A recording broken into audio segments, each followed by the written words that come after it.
I like the papayas here at my sister farm. This one. At look, mga dwarf papaya po sila. Ang daming papaya in fairness. Ayan. This is my sister farm. So, dito kami mag-harvest. Akala namin hindi kami makapag-harvest kasi nag-harvest na sa last week. So, napahabol po pala kami sa aming harvest. Ayan. Oh my goodness, this one. This dwarf. Ayan, ang dami po niya. Ayan. Ayan. Punta na po tayo dito. Ayan ko.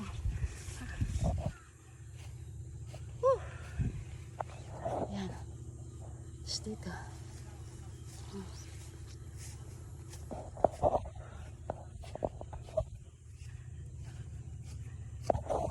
Takbo tayo. Takbo. Takbo. Ayan. Ay. Ay. Ay.